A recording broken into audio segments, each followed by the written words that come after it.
வணக்கம். இயற்கை மருத்துவத்துக்கு வரவேற்கிறேன். இப்போ நம்ம பார்க்கக்கூடிய இந்த வீடியோ என்ன அப்படின்னு பார்த்தீங்கன்னாக்கா முழுக்க ஆண்களுக்கு சம்மந்தப்பட்ட வீடியோ தான். இந்த வீடியோ ரொம்ப முக்கியமான விஷயம். அதாவது கிட்டத்தட்ட 57 பேர் இந்த கேள்வியை கேட்டிருக்கீங்க. அதுவும் பலமுறை திரும்ப கேட்டிருக்கீங்க.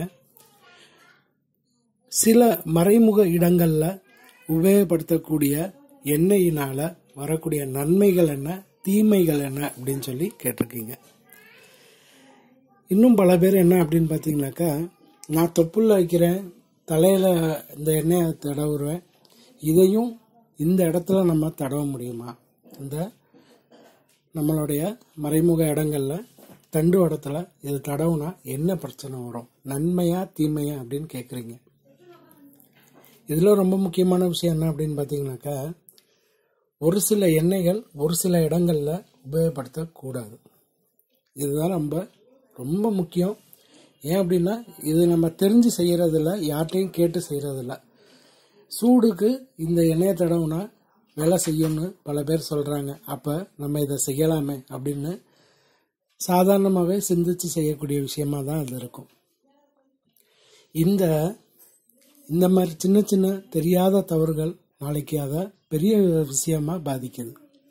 சரி, என்ன அப்படின்றத பற்றி பார்க்கலாம். பொதுவாக ஆமணக்க எண்ணெய், அதாவது விளக்கு எண்ணெய், விளக்கெண்ணெய் ஏற்றக்கூடியது, நல்ல குளிர்ச்சி தரக்கூடியது.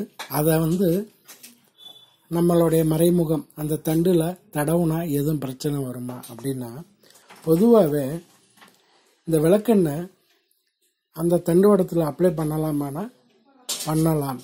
எப்படி பண்ணலாம் அப்படின்னா, ஒரு வருடத்துக்கு ஒரு முறையோ 2 முறையோ அப்ளை பண்ணலாம். அதிக உஷ்ணத்தினால அந்த இடங்களில் சின்ன பரு மாதிரி வர்றதோ இல்லை அதிக எரிச்சல் இருக்கும்போது ஒரு வருடத்தில் 2 முறை 3 முறை, அதிகபட்சம் 5 முறை இந்த மாதிரி அப்ளை பண்ணிக்கலாம். அப்ளை பண்ணிவிட்டு நீங்கள் ஒரு மணி நேரமோ 2 மணி நேரம் கழித்து கழுவிக்கலாம். இல்லை இரவு நேரத்தில் அப்ளை பண்ணிவிட்டு காலை நேரத்தில் குளிக்கும்போது சரி பண்ணிக்கலாம். இந்த மாதிரி பண்ணலாமே தவிர, விளக்கெண்ணெயை தொப்புளில் அப்ளை பண்ணலாம், கால்களில் அப்ளை பண்ணலாம், தலைகளில் அப்ளை பண்ணலாம், முழு உடம்பும் அப்ளை பண்ணலாம். இந்த இடத்துல அப்ளை பண்ணக்கூடாது. இந்த இடத்துல உபயோகப்படுத்தினால் விரைப்பு, ஏன்னா உடம்பு உஷ்ணம் அடைஞ்சாதான் விரைப்பே வரப்போகுது. உஷ்ணம் குறைஞ்சிருச்சுன்னா விரைப்பு குறைய ஆரம்பிச்சிடும். ரத்தம் நல்லபடியாக சுழற்சி ஏற்படும் போது அந்த இடத்துல போய் இந்த விளக்கெண்ணெயை கொடுத்துட்டிங்கனாக்கா அது என்ன ஆயிரும்னாக்கா சுழற்சி குறையும். அதிக உஷ்ணம் இருக்கக்கூடிய அந்த இடத்த உஷ்ணம் இல்லாமல் ஆக்கிட்டோம் அப்படின்னாக்கா உபயோகப்படுத்தினால் அங்கே ஒரு சில பாதிப்புகள் வரும்.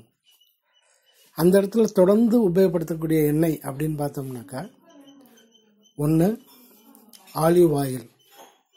நம்ம பொதுவாகவே சொல்லுவோம் ஆலிவ் ஆயில் எங்கே வேணாலும் உபயோகப்படுத்தலாம். அதெல்லாம் அதிகமாக மினரல்ஸ் அது நிறைய விஷயங்கள் இருக்குது. அதனால் அது உபயோகப்படுத்தும் போது அந்த ஸ்கின் நல்லா எக்ஸ்பேண்ட் ஆகும். அதில் இன்னும் ஒரு சில விஷயங்கள் நமக்கு நன்மைகள் இருக்குது. ரெண்டாவது என்ன உபயோகப்படுத்தலாம்? ஏன்னா இந்த கேள்வி நான் ஏற்கனவே சொன்ன மாதிரி எந்த வகையான எண்ணெய்கள் நம்ம உபயோகப்படுத்தலாம் அப்படின்னாக்கா, ஆலிவ் ஆயில் உபயோகப்படுத்தலாம். ரெண்டாவதாக பார்க்கணும்னா பாதாம் எண்ணெய் உபயோகப்படுத்தலாம். தோலை பொறுத்த அளவுக்கும் சரி, அந்த இடத்துக்கும் சரி, பாதாம் எண்ணெய் உபயோகப்படுத்தும் போது வறட்சி போய் நல்ல ஒரு தெளிர்ச்சியான ஒரு அமைப்பு கிடைக்கும். அப்போ பாதாம் எண்ணெயை உபயோகப்படுத்தலாம். என்ன விஷயம் உபயோகப்படுத்தலாம் அப்படின்னாக்கா, கருஞ்சீரக எண்ணெய். இந்த கருஞ்சீரக எண்ணெய் பொதுவாகவே குறைபாடு இருந்தால் உபயோகப்படுத்தலாம். குறைபாடு இல்லாமல் உபயோகப்படுத்தலாமான்னா உபயோகப்படுத்த அவசியம் இல்லை. பொதுவாக ஆயில் உபயோகப்படுத்தணும் அப்படின்னாக்கா நம்ம என்ன செய்யலாம், ஆலிவ் ஆயிலும் பாதாம் எண்ணெய் உபயோகப்படுத்திக்கலாம். ஆயில் பாத் எடுத்துக்கும் போது பொதுவாக நல்லெண்ணெய் உபயோகப்படுத்தலாம். அது எந்த கெடுதலும் பண்ணாது.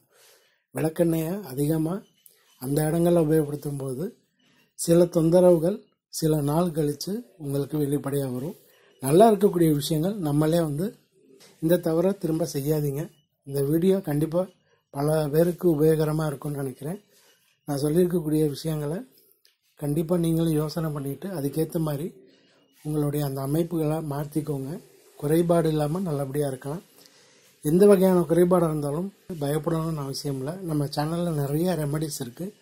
ட்ரை பண்ணி பாருங்கள். வணக்கம்.